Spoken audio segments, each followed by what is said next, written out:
kami tinggalkan di rumah ya Tuhan, Kau berkatilah pekerjaan mereka ya Tuhan.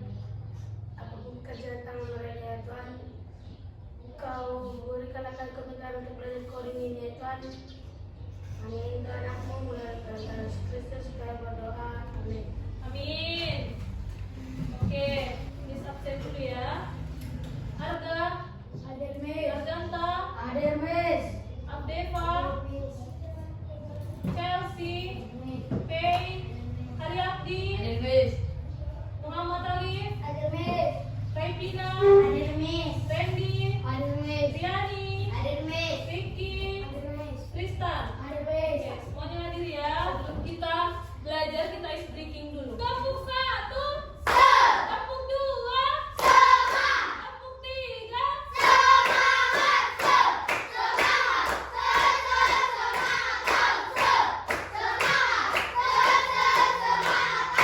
Oke, udah semangat untuk pada pagi hari ini?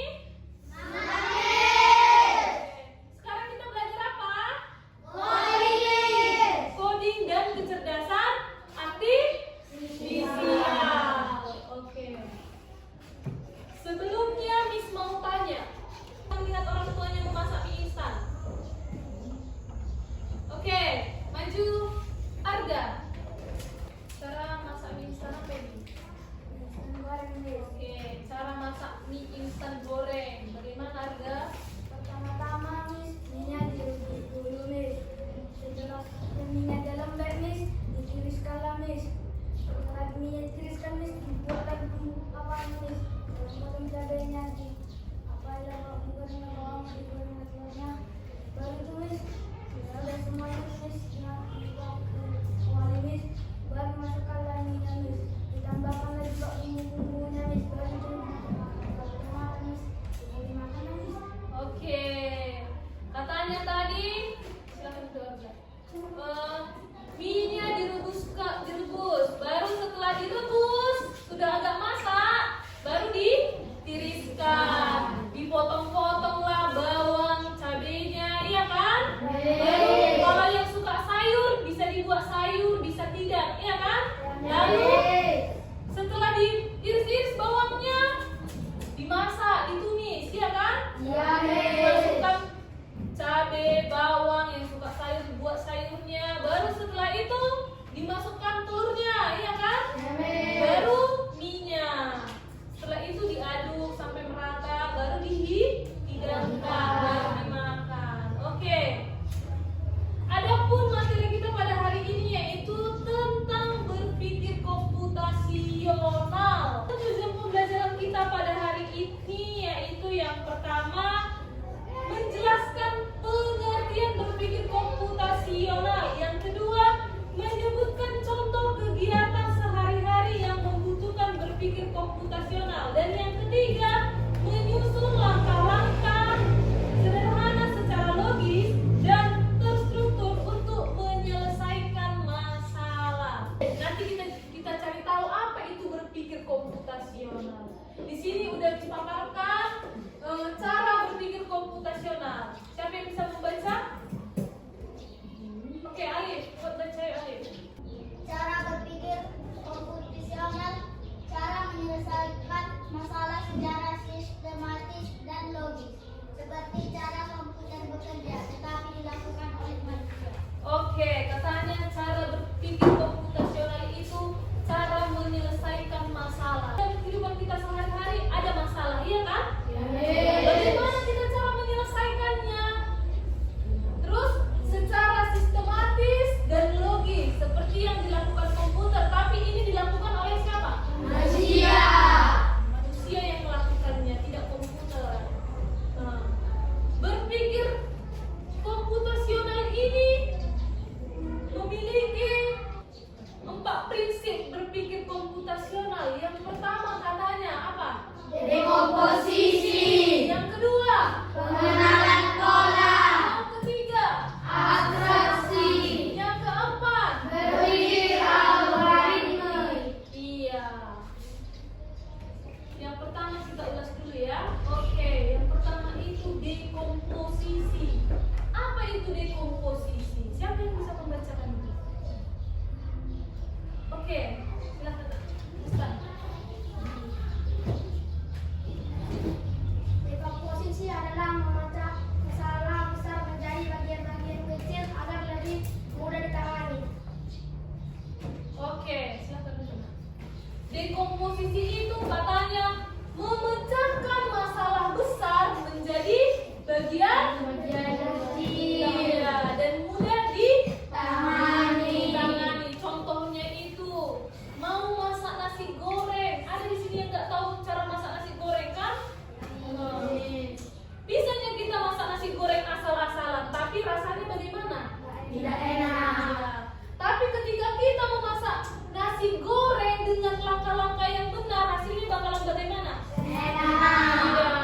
Contohnya pemecahan langkah-langkahnya. Yang pertama, disiapkanlah bahannya, ya kan? Harus lengkap bahannya. Jangan buat nasi goreng nggak ada kecapnya, nggak ada garamnya, iya kan?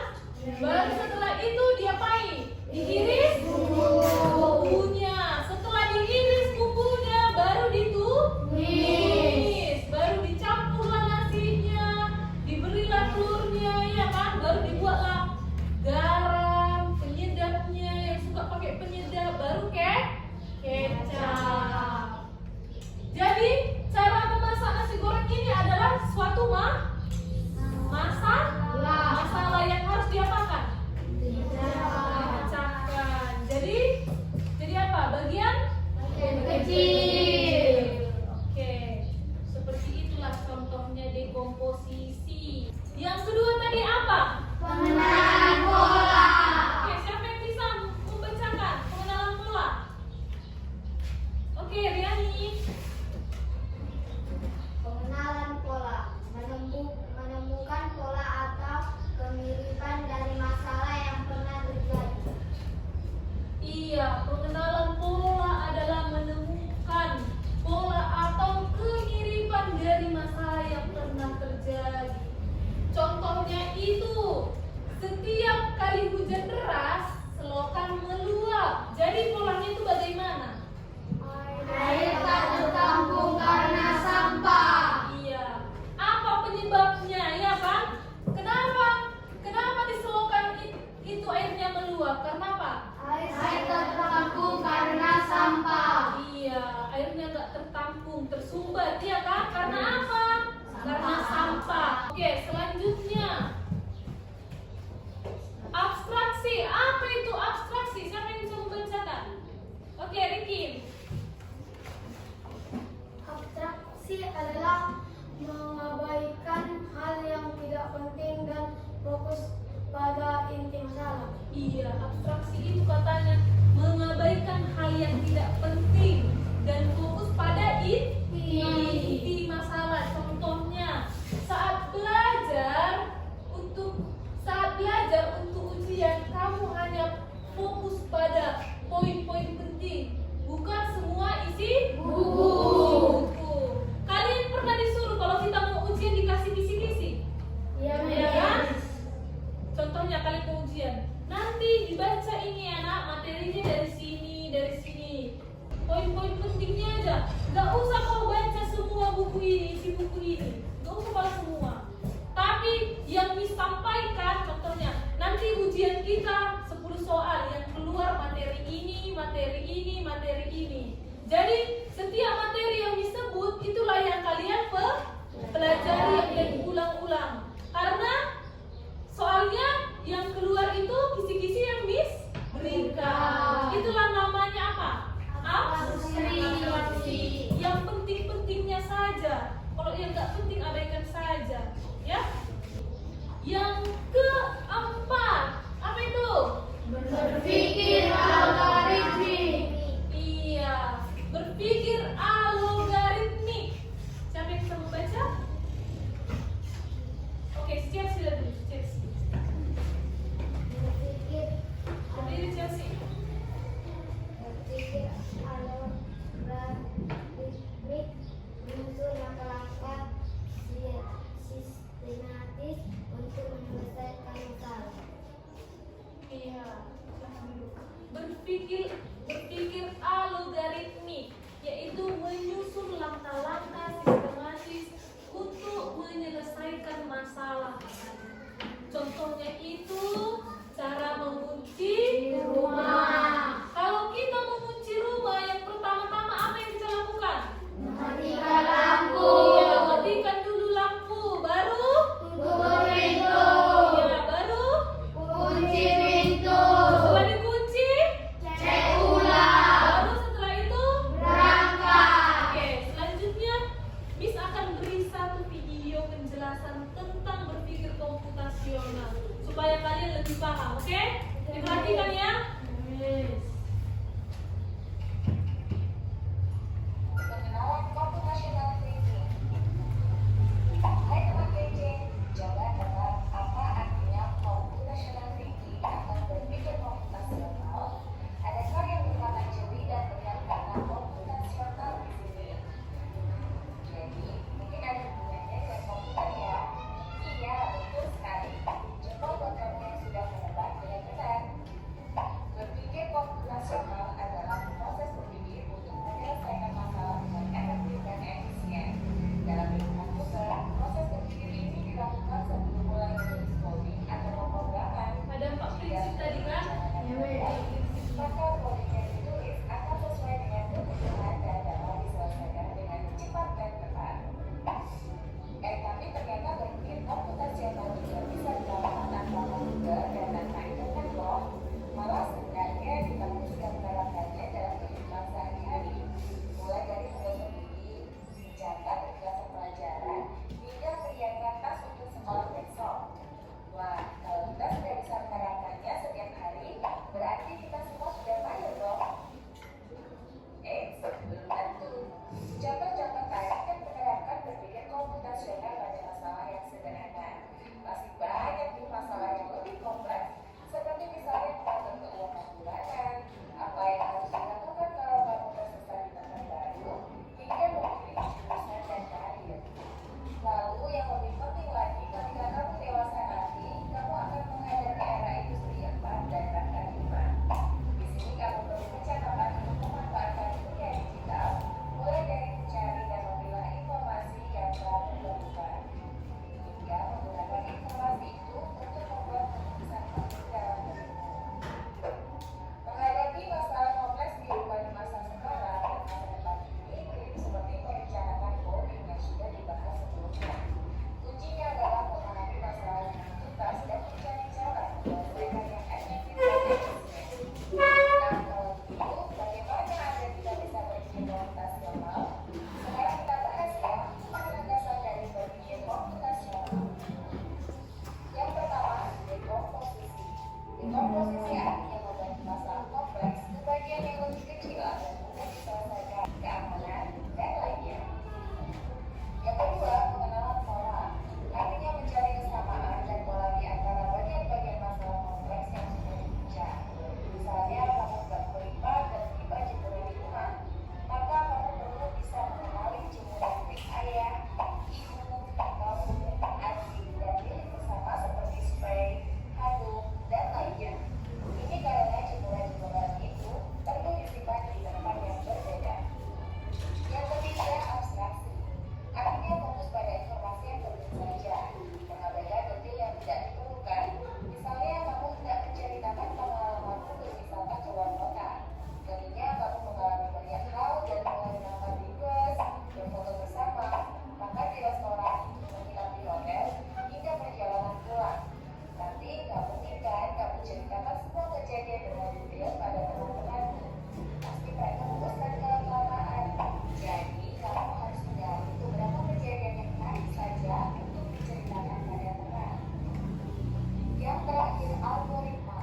Artinya membuat langkah-langkah penyelesaian atau membuat aturan yang diikuti untuk menyelesaikan masalah. Misalnya, kamu diberi daftar belanja di supermarket oleh ibu. Ada minyak goreng, telur, roti, sayur, dan kopi. Lalu kamu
belajar berpikir komputasional agar masalah itu dapat diselesaikan dengan baik, iya kan?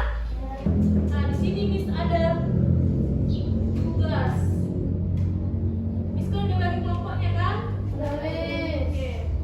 Di sini itu adalah permainan mencocokkan langkah-langkah cara mencuci tangan yang benar bagaimana. Oke? Kelompok siapa duluan maju? Yang bisa menyusunnya? Di sini kalian akan diajarkan berpikir komputasional. Mana kelompok 1? Oke, silakan kelompok 1.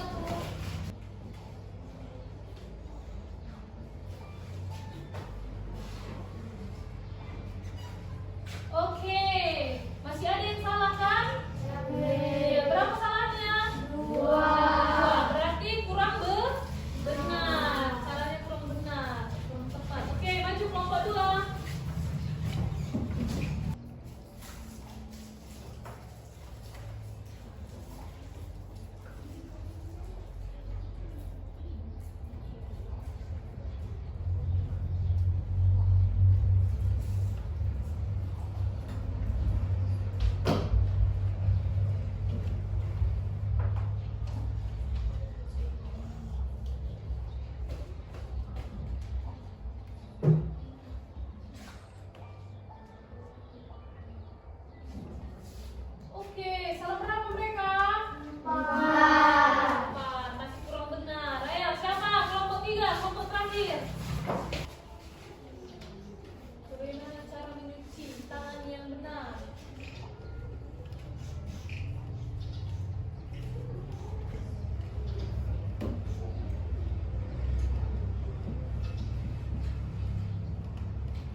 kemudian merapikan kamar, lalu mandi. Setelah mandi, lalu sarapan. Kemudian setelah sarapan, berangkat ke sekolah, lalu sampai di sekolah. Oke, bisa ditunjuk gambarnya. Yang pertama bagaimana? Ya, gambar anak yang mandi. Yuk. Oke, perhatikan gambarnya. Sudah? Oke, lanjut. Cara membuat jus mangga. Berikut ini adalah langkah-langkah membuat jus mangga. Urutkanlah langkah-langkah berikut dengan memberikan urutan langkah. 1. Kupas mangga dan potong-potong buahnya. 2. Masukkan potongan mangga ke dalam blender. 3. Tambahkan air matang dan gula pasir ke dalam blender. 4. Blender semua bahan sehingga halus dan tercampur rata. Tambahkan es batu untuk membuat jus lebih segar. Tuangkan jus ke dalam gelas dan siap dinikmati. Oke, siapa yang mau memberi pertanyaan bisa lihat dari bawahnya yang mau menanyakan itu. Dan siapa tahu ada yang memberi tanggapan dipersilahkan. Oke, buka. Arga, bilang. Apakah teman-teman ada yang mau memberi masukan atau pertanyaan?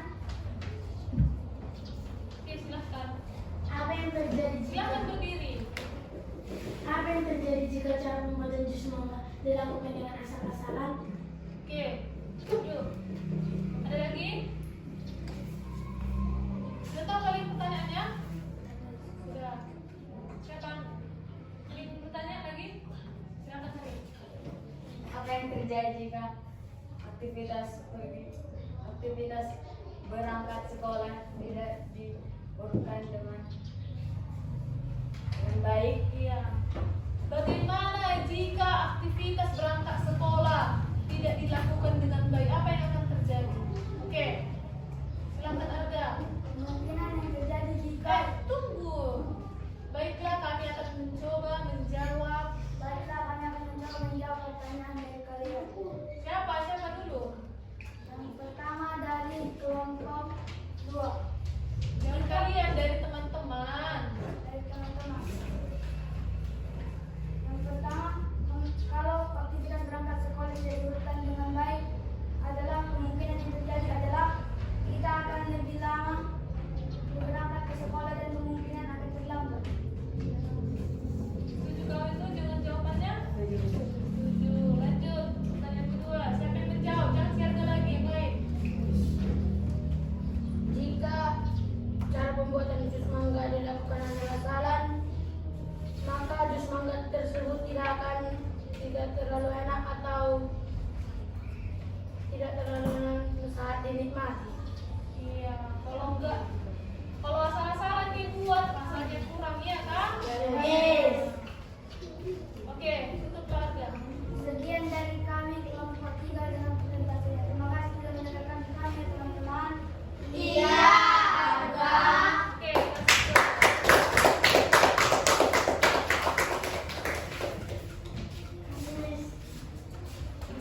oke. Kelompok mereka tadi.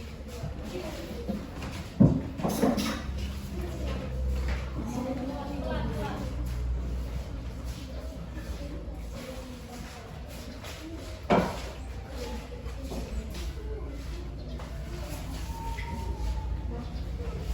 Hai teman-teman. Hai. Di sini kami akan mempresentasikan hasil diskusi kami. Tapi sebelum itu kami ingin perkenalkan. Perkenalkan, nama saya Raipina dan anggota saya Riani Tristan dan Mendy. Baiklah, sekian dan terima kasih teman-teman. Dengarkan kami saat kami menyampaikan hasil diskusi kami. Iya, Raipina.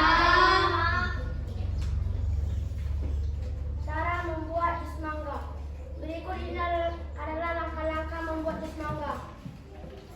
1. Kupas mangga dan potong-potong buahnya. 2. Masukkan potongan mangga ke dalam blender. 3. Tambahkan air matang dan gula pasir ke dalam blender. 4. Blender semua bahan hingga halus dan tercampur rata. 5. Tambahkan es batu untuk membuat jus lebih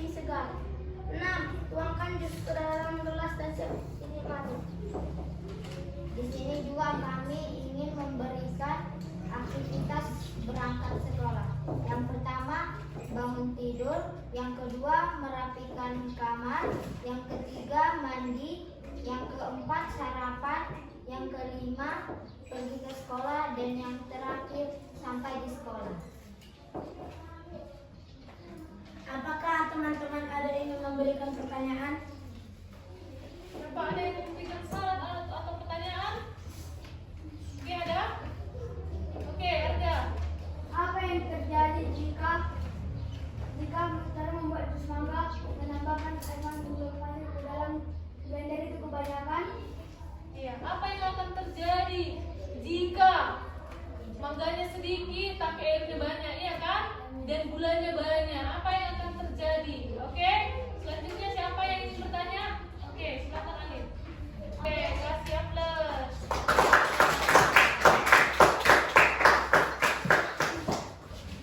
Selanjutnya, pertanyaannya, kenapa komputer perlu instruksi yang jelas? Ada yang bisa menjawab? Kenapa komputer perlu instruksi yang jelas? Oke, Arga. Berdiri, silakan berdiri. Karena instruksi tersebut merupakan perintah yang membentuk suatu program. Iya, ada lagi? Oke, silakan. Karena tanpa instruksi komputer tidak memiliki perintah untuk menjalankan fungsi apapun. Iya. Ada lagi? Ya, silakan. Karena memberitahu proses apa yang harus dilakukan. Iya. Apa yang akan dilakukan? Iya kan?